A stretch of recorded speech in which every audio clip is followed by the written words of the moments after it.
18. I think I'm just turning 21. We're 3.5 years apart. So I need to get a job. Like, DJing and fucking records is not doing it. Like, I'm selling a couple titles here and there, but we're married. I need to get a job. So I start working at Toys R Us. You know, Mike the DJ, the record guy, is working at Toys R Us. Like, all my life, I've always hustled some kind of vinyl. Like, even in high school, I was selling records. I was mailing records and buying records through the mail in high school and just making little money here and there. Like, you know, some 500 this, 200 that, 3.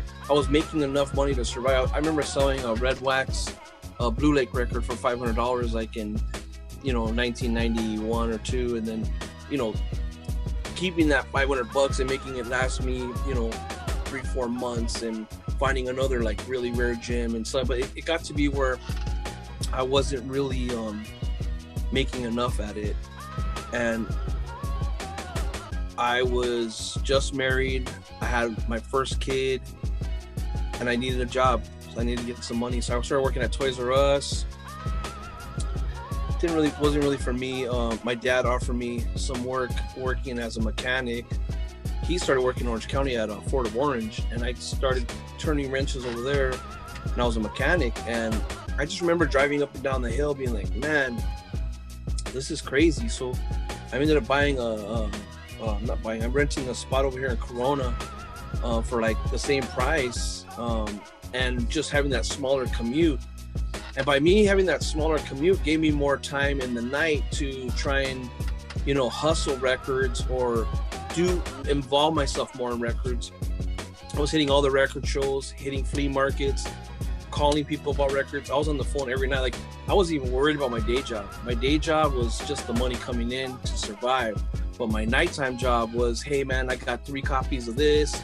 I got 5 copies of that. You know, send me $84 and I'll send you the records.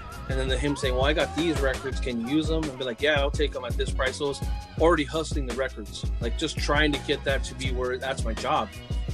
And there was a guy named Steve Probst, famous DJ from like in our days on, it was on a station called KLON, 88.1. It was in Long Beach. And he did all these oldie shows. He was kind of like at the level with like Art LeBeau and Huggy Boy, but people didn't know him that great.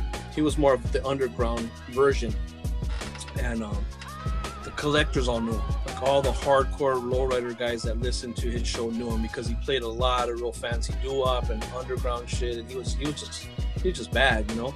And I remember him calling me on the phone and being like, "Hey man, David Hall's hiring for a consultant for grading records." And I'm like, "What?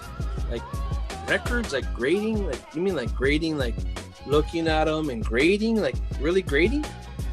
And I was already, you know, into records for so long. I mean, grading was easy for me, you know. And he's like, yeah, he'll interview you, man. You can go down there, and he's starting an auction house just for vinyl. I remember going in his office and being nervous. This company's a big company. They own PCGS, which is a coin grading company owned by David, and he also owned PSA, which is the ones that encapsulate the baseball cards.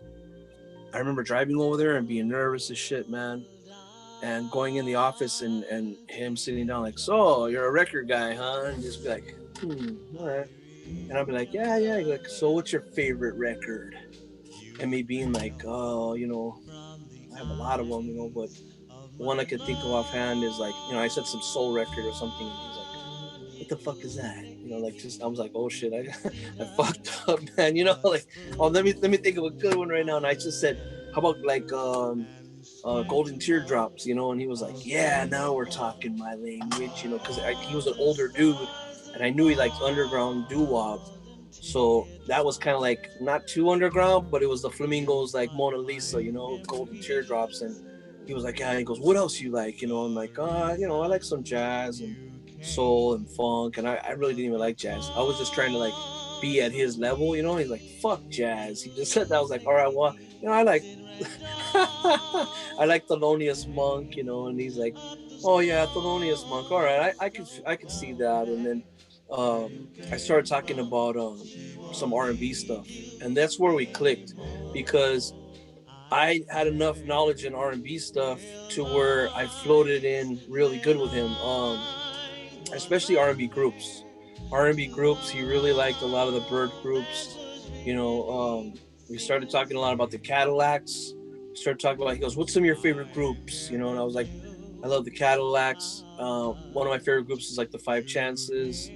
And he was like, "Oh, you know Five Chances?" I'm like, "Yeah, you know, they're on Federal." I told him Federal, Blue Lake, they're on Chance, and they're also their main record was on Federal. And so it's Federal, States, Blue Lake, and Chance. Those four labels. And he was like, "Oh," he goes, "So you have knowledge of these labels?" And I'm like, "Yeah." And he starts to go, so what's your favorite doo-wop? And then what's your favorite girl group? And he starts really quizzing me. And I'm like, well, I thought I was here for a grading job. I didn't know I was going to be like, you know, portfolioed for like, you know, but what he was doing was he was game planning somebody to actually run that company. So um, he had a partner. He was a coin guy. His name was Gordon. Very knowledgeable about records too, but he didn't quite know as much as I knew about a lot of the rare records. He knew more about LPs. He was an LP guy. And now, and most of the rare records in those days was always the 45s. Like the doo-wop guys were paying, even in those days, you know, 1,000 for this, 1,500 for that. So the real money, he knew the game in game was to find some of those bigger pieces. So he hands me 5 or 6 records. He's like, "Here, put grade." The way he's like, "Put grades on all these," and we call him Baby Elvis. Like just the way, you know, he he just was fucked up and funny at the same time. "Here's a piece of paper. Write down the grades that you grade these records," and I did it, you know. And he's like, "All right, well, we'll be in touch." And I was like, "Well, are you gonna even look?" You know, and he's just like, well, then I just said it. I go, "Are you gonna look at the grades, or like, how am I gonna know?" He goes, "We'll be in touch." And I just left, like, you know, fuck this. This is some bullshit, right? And like 3-4 hours later, man, he called me up. He goes, "Yeah," he goes, "you're pretty good. Why don't you come back tomorrow and you can grade a couple hundred records?" So I started grading there and grading. Before you know it, I had graded just about every record was in the place. And he wanted to test my abilities as a buyer because they're opening this big auction house. They were going to run a monthly or every 2 months. I think it was every 2 month portfolio, kind of like pamphlet or little flyer thing where they would have like a couple hundred records. And they were like, you know, heavy records. And I remember him saying to me, "Hey, you know, try and buy some things and bring them in, or bring me some things you want to sell, and let's just kind of see where your pricing is." And he started checking me in every little area, you know. Before you know it, man, I was buying just about everything for the company. And he would literally come in, I shit you not, bro. The dude would come in with a big ass brick of nothing but $100 bills, and he'd be like, put it on the desk and be like, "If you go to Texas," so we go to Austin Record Show, there's a big record show over there. "If you go to Texas, don't come back with any money or you're fired." And I'm like, "What?" Like, "Yeah, come back broke." And I remember thinking to myself, like, how am I gonna go to Texas and spend $100,000 on records? I mean, it sounds easy, but what am I gonna do? Go over there and just buy a bunch of shit for $100,000 and come back and show the guy like, "This is what I bought. Why'd you pay this much for that?" You know, like, I don't know what the dude's gonna do, you know. So I think the first time I went, I only spent like 30,000, and he was just kind of like, "All right, well, you broke your cherry," you know, like. And this show was every 6 months, so it was clockwork. I worked there. The place is called Good Rockin' at Night. I worked there for about 6 years. And in those 6 years, I was pretty much buying all the shit, or a lot of it. And Gordon would buy, you know, stuff as well. But I was buying a lot of stuff. You know, I was traveling all over the United States, buying all kinds of different records. Now, you're not just talking about doo-wop records. I was buying, like, you know, Jefferson Airplane albums that were like, you know, with the deleted track or whatever. And, you know, some special, like a First State Butcher cover. I bought a First State Butcher cover. It was sealed from Scranton, Pennsylvania for like, I don't know what the guy wanted, some crazy ass price, And I was on the phone with David about it, and he's like, "Yeah, just get it," I remember being on the phone with this guy named Eric Ricks, and him having an original copy of "For Your Precious Love." You know that song, "For Your Precious Love," Jerry Butler's famous song. And me going in his office and saying, "Hey man, I just bought a "For Your Precious Love," Jerry Butler." And he was like, "Oh, that's cool, man." And I'm like, "All right, I'll get out of my office." And I remember the record coming in, and him looking at him like, "This thing's beat to shit. How much did you pay for this thing?" I was like, $600. $600. Oh man. He was like, whatever. Like he thought I blew it, And we put an auction in for like 3,600 or 3,800, And he was like, "You're the," I remember him. I remember his face, man. It was like, "You're the king," or like he would say like, "You're the king shit, Louis," or some bullshit like, "I'm gonna pay you more money or whatever. You're gonna give you a commission soon." And it was just like, all right, I know I'm doing something right now. That was like early on, and just buying all kind of shit, like him patting me on the back for different things we'd buy, because you'd see him in auction, and I'd be in the auction in the back when all this shit's basically was a phone auction. So people would be calling in, going, "Hey, I want this, what that." You just see the numbers, and he'd be watching the computer, and he'd be like, "Hey, I bought that," and I'm like, "You didn't buy that, I bought it." And he was like, "Really?" He goes, "Oh, I was in Texas," and we'd be going back and forth like, who bought this stuff. I go, "This is perfect. I'm arguing with a dude getting paid a salary about who bought what record. I can't ask for a better deal,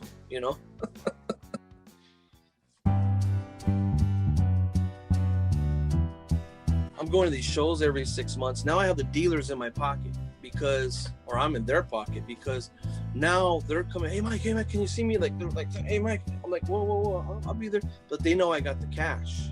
So now they're like committed to follow me around the show. Like, "Are you coming to my booth soon?" Like, "Hey man, I got a lot of new shit." Like, they're counting on me to live. They're counting on me to survive. They're looking at, "Hey Mike, you're showing up to the show with all the money.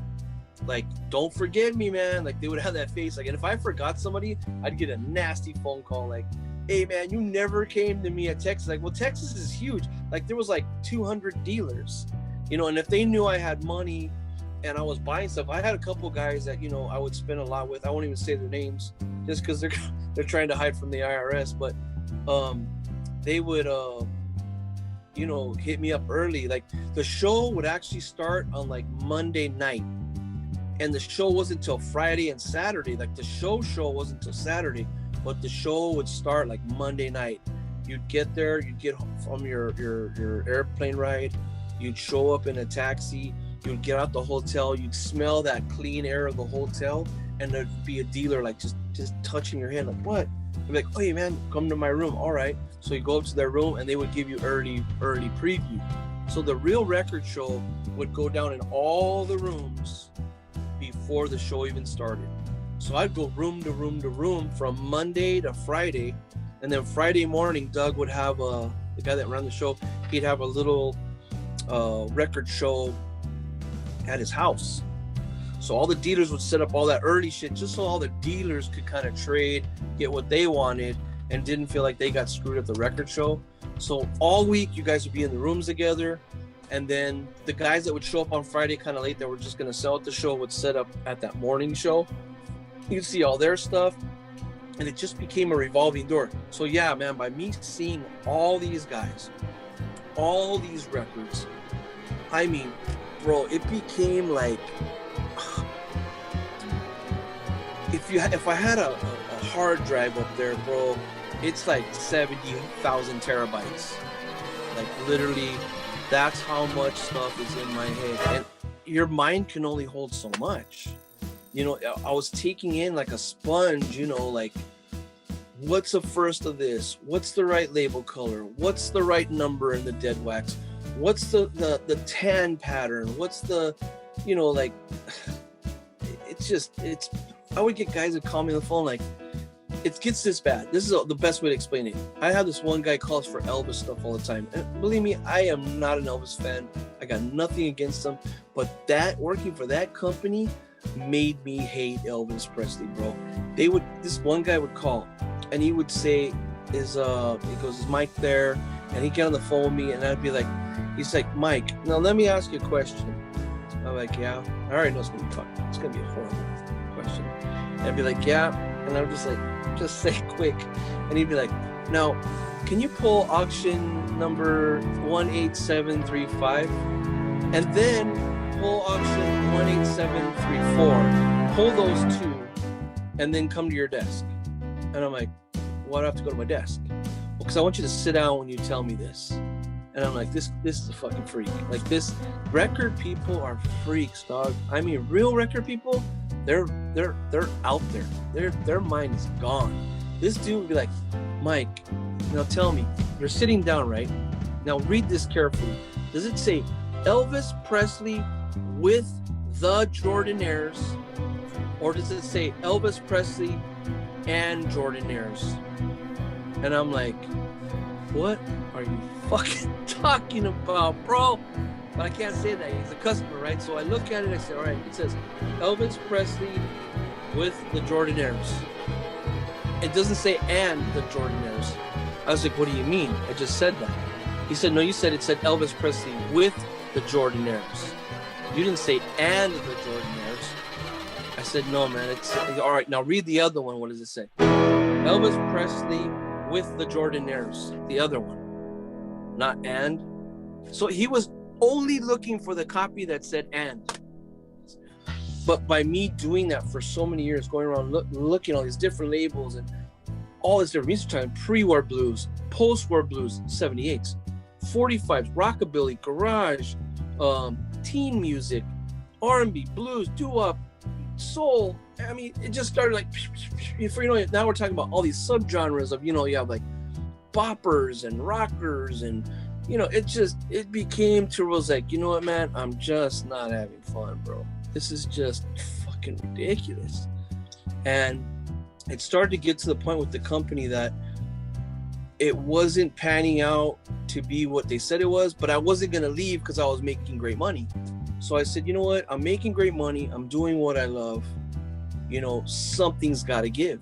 And the astronauts or whatever you call it, the astrologies or whatever you believe, I think it's God. You know, God told me, I'm going to take care of you. And he pretty much ended the company. It was a blessing to be able to learn all that shit and be able to move forward and go into where I've kind of like led myself to now.